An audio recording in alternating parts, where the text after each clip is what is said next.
Assalamualaikum warahmatullahi wabarakatuh. Kembali lagi ke channel Dunia Mistis FM. Kali ini saya akan membawakan sebuah kisah yang berjudul Sumpah Pocong.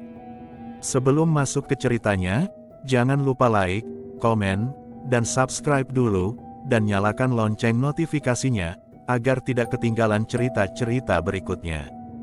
Oke teman-teman, mau tahu seperti apa kisahnya? Langsung saja masuk ke ceritanya.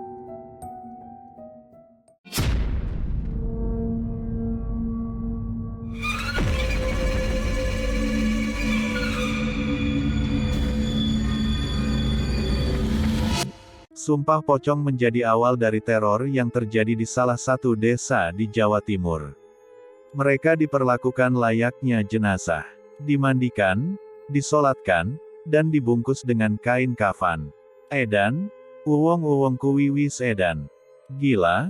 Orang-orang itu sudah gila, gumam bapak.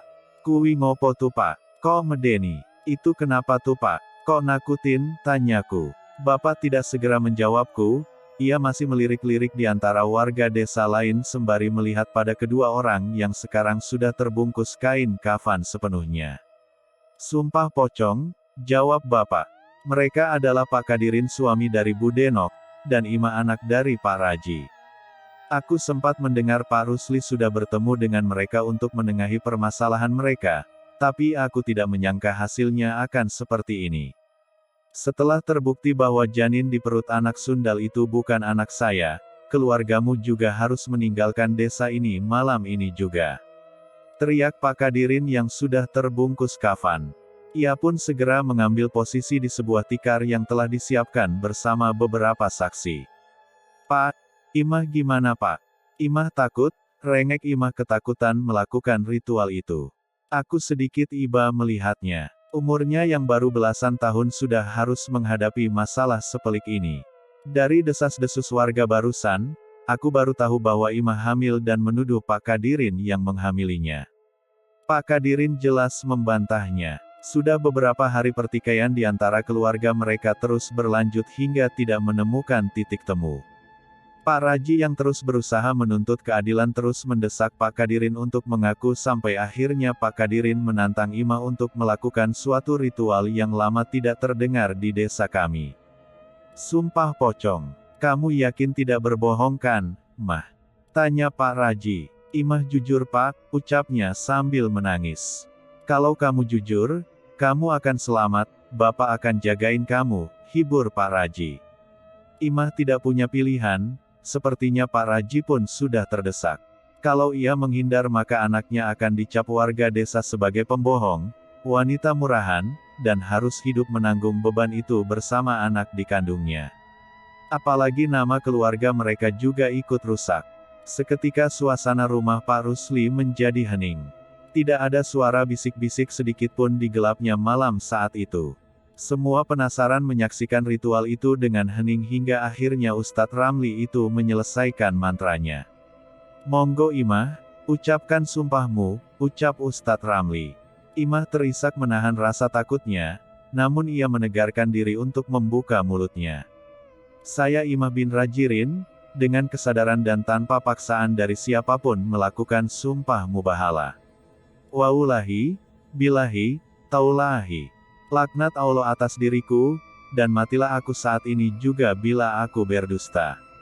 Anak yang berada di kandungan saya adalah anak Pak Kadirin. Seketika angin dingin bertiup di antara kami. Ucapan Imah dengan isak tangis terdengar lirih di telinga kami. Masih berani bohong juga anak sundal. Umpat Pak Kadirin. Set, ini masih di dalam ritual. Sekarang ucapkan sumpah Bapak, perintah Ustadz Ramli. Wajah Pak Kadirin seketika terlihat tegang. Matanya terpaku ke satu arah dan mulai terlihat pucat. Kenapa Pak? Ayo bacakan sumpah Bapak, ucap Ustadz Ramli. Pak Kadirin menoleh ke arah Imah, namun wajahnya malah terlihat ketakutan. Pak, cepat bacakan sumpahnya. Jangan bilang Bapak takut, ucap Bu Denok istrinya dengan wajah kesal setengah mati. Pak Kadirin terlihat menelan ludah. Bapak mau menarik ucapan Bapak tadi. Tawar Ustadz Ramli. Enggak, teriak Bu Denok. Bapak enggak salah, dia akan buktikan di sini. Mendengar ucapan istrinya, Pak Kadirin pun terus membacakan sumpah yang sudah tertahan di tenggorokannya. Saya Kadirin bin Hasbin, dengan kesadaran dan tanpa paksaan dari siapapun melakukan sumpah mubahala. Waulahi, bilahi, taulahi. Laknat Allah atas diriku, dan matilah aku saat ini juga bila aku berdusta. Bahwa saya benar tidak berbuat apapun yang dituduhkan oleh Imah. Anaknya bukan anak saya, bila saya berbohong saya. Pak Kadirin terlihat pucat saat ingin mengucapkan kata-kata terakhirnya. Saya tidak akan terbangun dari wujud pocong ini. Seketika perasaan aneh terjadi lagi dengan datangnya angin dingin di sekitar tengkuk kami. Setelah menerima sumpah itu, Ustadz Ramli pun mengelilingi tubuh sembari membacakan doa. Tak lama kemudian mereka berdua pun tertidur dan Ustadz Ramli menutupi wajah kedua orang itu dengan selembar kain putih. Saat lewat tengah malam akan ada salah satu dari mereka yang tidak terbangun, ucap Ustadz Ramli. Wajah Bu Denok dan Pak Raji saat itu terlihat pucat menahan rasa tegang akan hasil dari sumpah pocong ini. Tengah malam masih lama, kami pun merasa harus tetap berada di tempat itu sebagai saksi atas ritual ini. Sudah 3 hari pasca kejadian sumpah pocong antaran Kadirin dan Imah. Sama sekali tidak ada yang menyangka hasil dari ritual yang sudah sangat lama tidak pernah dilakukan itu. Tepat saat malam melewati puncaknya, Ustadz Ramli membuka kain putih yang menutupi wajah Imah dan Kadirin. Namun tidak ada dari mereka berdua yang terbangun. Mereka berdua meninggal. Seluruh warga kebingungan. Pak Raji dan Bu Denok menangis menuntut jawaban pada Ustadz Ramli bagaimana itu bisa terjadi. Tapi Ustadz Ramli pun bingung. Penyesalan muncul di wajah Bu Denok dan Pak Raji. Mungkin mereka berpikir seandainya saja mereka melarang anak dan suaminya itu melakukan sumpah pocong. Paginya pemakaman pun dilakukan. Warga tidak terlalu banyak berbicara pada Pak Raji dan Bu Denok. Mereka lebih banyak bergunjing sesama warga mempertanyakan tentang hasil sumpah pocong ini. Walau begitu setidaknya warga desa menganggap pemakaman itu adalah akhir dari konflik ini, tapi ternyata mereka salah. Suatu malam aku dan beberapa warga sedang menonton tayangan sepak bola di pos. Di masa itu televisi masih merupakan barang mewah dan tidak semua orang bisa memilikinya. Pos ronda adalah tempat favorit untuk kami untuk menonton televisi saat ada tayangan-tayangan yang ramai. Saat malam semakin larut, ada seorang anak bernama Ragil yang menatap ke arah jalan yang berdekatan dengan kebun pisang. Wajahnya pucat, dan hanya terpaku ke arah itu. "Gil, ngapain?" Aku memainkan tanganku di hadapan matanya. "Mas, aku pulang duluan ya," ucapnya terlihat ketakutan. Kami pun curiga dan menoleh ke arah yang membuat Ragil ketakutan seperti itu. Tidak jauh dari tempat kami berada, di jalan desa yang bersebelahan dengan kebun pisang terlihat sosok pocong yang melayang perlahan melintasi jalan desa. Oh, pocong. Semua melihatnya dengan jelas, itu bukan bayangan putih layaknya asap. Tapi sosok makhluk yang terbungkus kain kafan lusuh yang melayang. Saat menyadari penampakan itu seketika pemuda yang berkumpul di tempat itu membubarkan diri dan lari terbirit-birit menuju rumahnya masing-masing. Aku dan Yono pun terpaksa memutar untuk sampai ke rumah. Keesokan harinya kabar mengenai penampakan pocong itu menyebar ke warga desa, tapi cerita dari pemuda pos ronda saat itu hanya menjadi cerita biasa di desa Patirejo. Sampai pada malam berikutnya sesuatu terjadi. Tok, tok, tok, tok, tok. Suara ketukan terdengar di rumah Yono di malam hari. Saat itu Yono dan orang tuanya sudah tertidur. Ibu Yono tahu suara ketukan itu bukan berasal dari rumahnya, namun karena suara ketukan itu terus terdengar ia pun terbangun dan mencoba mengintip dari gorden rumahnya. Benar, ketukan itu berasal dari depan rumahnya, rumah Bu Denok. Namun Ibu Yono tidak pernah menyangka dengan apa yang dilihatnya. Kini ia tahu mengapa tetangga di depan rumahnya itu tidak membuka ketukan pintu itu. Pemandangan yang ia lihat saat itu seketika membuatnya lemas. Di hadapannya ada pocong yang tak henti-hentinya mengetuk pintu rumah Bu Denok. Makhluk yang terbungkus kain kafan itu berdiri di depan pintu dan mengeluarkan tangannya yang membusuk dan terus mengetuk pintu rumah Bu Denok. Ia tidak bisa membayangkan bagaimana takutnya Bu Denok yang tinggal seorang diri dan mengetahui ada sosok pocong yang mengetuk pintu rumahnya. Ibu Yono pun memilih untuk menutup gorden jendelanya dan kembali ke kamarnya. "Kenapa, Bu?" tanya ayah Yono yang juga terbangun. Jangan keluar Pak. Ada pocong." "Hah? Ngawur kamu." Ayah Yono ingin memastikan ucapan istrinya itu, namun istrinya bersikeras menahannya.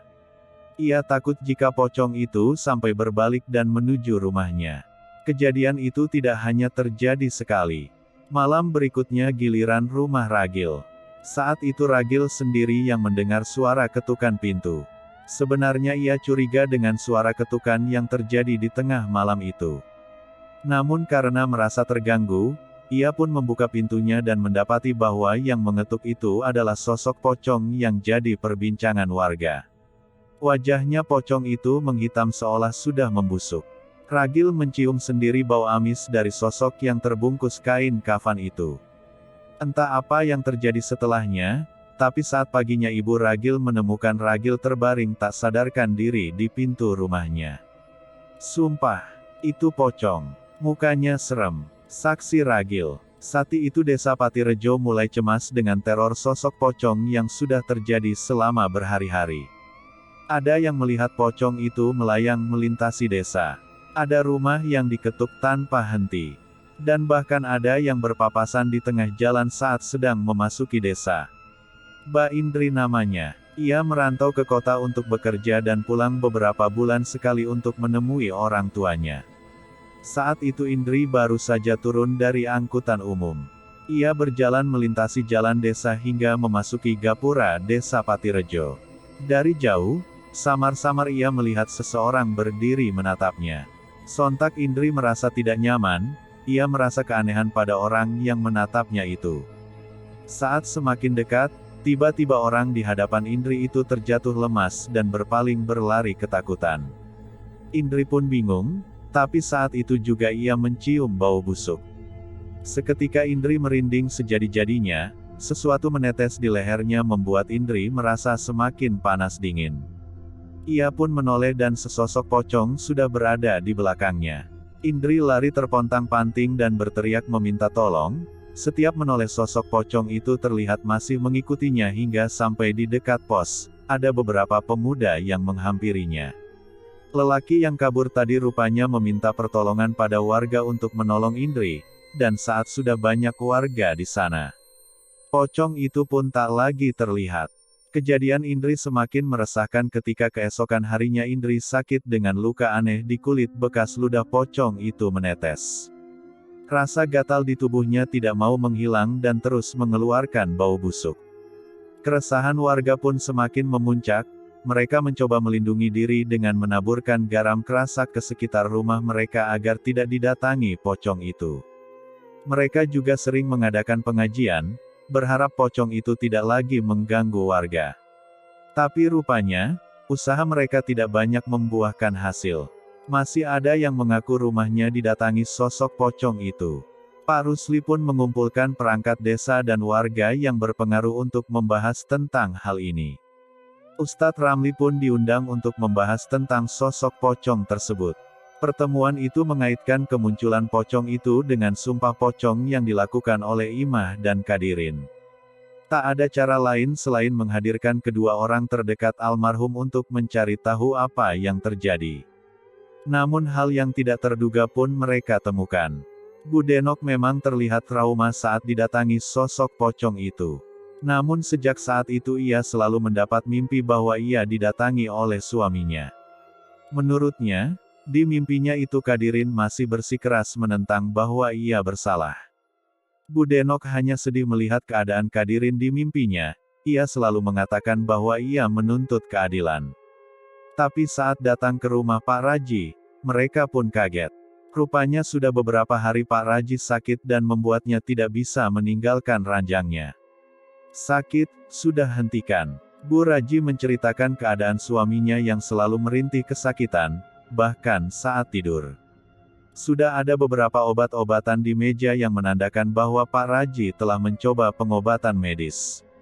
Ada apa ini sebenarnya, Bu? Tanya Ustadz Ramli. Saya nggak tahu, Pak Ustadz.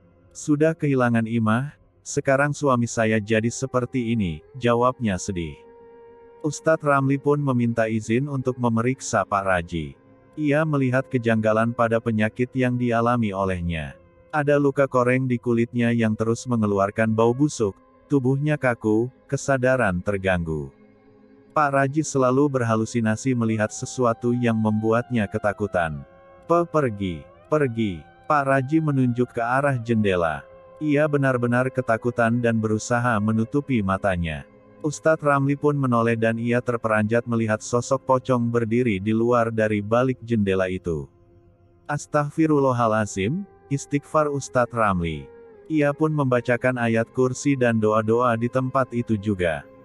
Sosok pocong itu menghilang, namun Ustadz Ramli tahu ia akan kembali lagi. Kini ia yakin, kemunculan pocong itu berhubungan dengan Pak Raji. Sulit untuk menolong Bapak, ucap Ustadz Ramli pada Bu Raji. Maksudnya gimana, Pak Ustadz? Penyakit itu sudah menggerogoti tubuh Pak Raji, dan dia diganggu oleh makhluk halus. Saya bisa saja meminta bantuan Kiai di pesantren untuk meruqyah Pak Raji. Tapi semua Allah yang menentukan. Penderitaan Pak Raji bisa berakhir dengan kesembuhan, atau dengan kepergiannya. Jelas Ustadz Ramli. Bu Raji dan Pak Rusli yang mendengarnya pun cukup bingung. Tidak ada yang menyangka Pak Raji yang sebulan lalu masih sehat kini jatuh terpuruk dengan penyakit yang mengerikan. Namun setelah tahu usaha medis yang dilakukan tidak berdampak, Bu Raji pun menyerahkan pengobatan suaminya pada Pak Ustadz. Kiai Gustaf namanya. Ia datang beberapa hari kemudian bersama beberapa santrinya atas permintaan Ustadz Ramli dan Pak Rusli selaku kepala desa. Ia datang bersama beberapa santri ke rumah Pak Raji. Seusai menunaikan sholat maghrib, Kiai Gustaf dan para santrinya mendoakan Pak Raji dan membacakan ayat-ayat suci di kamarnya. Alunan ayat-ayat suci itu membuat Pak Raji meronta-ronta. Ia merasa tidak nyaman dan terus berteriak. Wong iki sing gawe perkara. Orang ini yang membuat perkara. Suara mengerikan terdengar dari tubuh Pak Raji. Jelas itu bukan suara Pak Raji.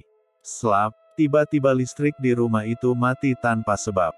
Kegelapan menyelimuti kamar Pak Raji dan membuat para santri gelisah. Astaghfirullahalazim, astaghfirullahalazim, semua santri membaca istighfar dengan apa yang terjadi. Semua tenang, lanjutkan ayat kursi kalian. Perinat Kiai Gustaf. Brak, daun jendela terbanting begitu saja, angin kencang berhembus bersama masuknya cahaya bulan yang sedikit menerangi kamar. Dan sekarang, dia ada di sana. Pocong itu ada di sana. Ia berdiri menginjak wajah Pak Raji yang tak mampu melawan. Di wajah. Urusanku selesai jika orang ini sudah mati, ucap sosok itu dengan suara yang keluar dari tubuh Pak Raji. Sementara pocong itu hanya diam menatap tajam pada Kiai Gustaf. Aku tidak punya niat untuk berbicara dengan setan. Ucap Kiai Gustaf yang dengan tegas membaca doa-doa dengan tasbih di tangannya. Pocong itu terlihat gelisah. Ia geram, suara erangannya terdengar membuat siapapun di ruangan itu merinding, tak lama kemudian pocong itu menghilang. Mereka hampir saja bernafas lega, tapi tiba-tiba seorang santri berdiri, ia menatap Kiai Gustaf dengan mata yang memutih, kulitnya seketika memucat dan urat-urat di sekitar wajahnya menebal. Hek, santri itu tertawa mengerikan dengan liurnya yang terus menetes dari mulutnya. Mungkin kau mau mendengarkan bila santrimu yang berbicara. Hek. Kiai Gustaf geram, ia meminta santri-santrinya memegangi santri yang kesurupan itu dan melakukan ruqyah padanya. Santri itu meronta-ronta dengan kekuatan yang tak masuk akal, namun Kiai Gustaf menahan tenaganya dengan doa-doa yang ia bacakan. Kiai, teriak salah satu santrinya. Santri yang keraskukan itu terkulai lemas, namun santri lainnya pucat melihat sesuatu di belakang Kiai Gustaf. Pocong, Kiai. Kiai Gustaf menoleh dan pocong itu tepat berada di belakang Kiai Gustaf. Wajah hitamnya yang sudah membusuk bertatapan dekat dengan wajah Kiai Gustaf. Kali ini Kiai Gustaf terperanjat, ia mundur namun bukan karena takut. Bila tidak ingin berurusan denganku, setidaknya kau bisa menyampaikan kebenarannya. Ini adalah kutukan yang disebabkan olehnya sendiri. Pocong itu berkata melalui tubuh Pak Raji lagi. Namun sebelum Kiai membacakan doa-doanya lagi, pocong itu mundur pergi dan meninggalkan mereka. Ia benar-benar menghilang dari kamar itu. Tapi untuk kali ini Kiai Gustaf memahami sesuatu. Kiai Gustaf meminta Pak Ruslin dan Bu Raji untuk berkumpul bersama mereka. Ada sesuatu yang akan ia lakukan dan itu semua harus disaksikan oleh Bu Raji. Sebuah doa panjang dibacakan oleh Kiai Gustaf dan santri-santrinya. Segelas air putih yang telah didoakan diminumkan pada Pak Raji. Kali ini semua berjalan baik. Pak Raji pun membuka matanya dan mulai mendapati kesadarannya. "Ibu," ucap Pak Raji dengan lemah. "Alhamdulillah, Pak," sambut Bu Raji dengan haru. Kiai Gustaf menghela nafas dan sedikit memalingkan wajahnya. "Bu, ikhlasin Bapak ya. Bapak sudah berbuat salah, salah yang tidak termaafkan," ucap Pak Raji. Maksudnya apa, Pak? Bapak sudah sadar, Bapak sudah sehat, sebentar lagi pasti pulih, ucap Bu Raji. Pak Raji menggeleng mendengar ucapan itu. Bu Raji menoleh pada Kiai Gustaf, ia hanya mengangkat tangannya menunjuk agar Bu Raji terus memperhatikan ucapan suaminya itu. "Demi Imah, Bapak berbuat dosa. Imah mati karena dustanya, tapi Kadirin." Pak Raji menangis meneteskan air mata penyesalannya. "Bapak yang meracuni Kadirin." Mendengar ucapan itu Bu Raji, Pak Ruslin, dan semua yang berada di tempat itu pun kaget. Kini mereka tahu penyebab mengapa sumpah pocong itu memakan 2 korban. Imah hamil, ia dijebak oleh Sasto warga pendatang desa sebelah yang tiba-tiba menghilang. Ia dibawa ke sebuah gubuk, dia diperkosa oleh Sasto dan teman-temannya yang mabuk. Saat itu ia tersadar seorang diri di gubuk dengan tubuh yang sudah ternodai, dan saat ia ingin pulang ada Kadirin yang berada di tempat yang tak jauh darinya. "Imah cerita begitu, Pak?" "Enggak, Bu. Imah enggak pernah cerita. Bapak tahu dari orang yang menjual minuman itu ke orang-orang itu. Saat Imah hamil dan menuduh Kadirin, Bapak enggak mau warga tahu kebohongan Imah. Saat sumpah pocong diputuskan, Bapak memutuskan untuk membunuh Kadirin untuk membersihkan nama Imah." "Astagfirullahalazim Pak." Semua orang di ruangan beristighfar saat itu. "Bapak berdosa pada Ibu, Bu Denok, warga desa, dan juga sama Imah. Biarkan Bapak menebus dosa Bapak," ucapnya. Suara tangisan Bu Raji memenuhi ruangan itu. Ia tahu kepergian suaminya sudah tidak bisa dihindari. Setidaknya, kali ini ia tidak pergi dengan tersiksa dan bisa mengakui dosa-dosanya sebelum kepergiannya. Malam itu Pak Raji menghembuskan nafas terakhirnya. Kabar itu menyebar cepat ke warga desa termasuk ke Bu Denok. Ia yang mendengar pengakuan itu langsung dari Bu Raji yang ditemani Pak Ruslin pun tak mampu menahan tangisnya. "Kadirin gak salah apa-apa, suami saya gak salah, kenapa dia harus mati?" Tangisnya saat itu. Namun Bu Denok berhati besar. Ia tidak melimpahkan kesalahanmu pada Bu Raji dan menganggap bahwa Pak Raji sudah menerima balasan atas perbuatannya. Sepeninggal Pak Raji cerita kemunculan pocong di desa Patirejo tidak lagi terdengar di telinga warga. Terlebih pengajian semakin rutin diadakan oleh warga selain untuk menolak hal-hal buruk di desa, mereka juga berharap kegiatan itu membuat warga semakin menjauhi hal-hal buruk dan selalu mengingat akan penciptanya. Cerita tentang pocong Kadirin sempat menggegerkan desa Patirejo selama beberapa bulan. Banyak yang mengaku masih melihatnya, namun warga yakin Kadirin sudah tenang di alam sana dan yang mereka lihat hanyalah sosok jin yang ingin menyesatkan manusia atau malah hanya bualan semata.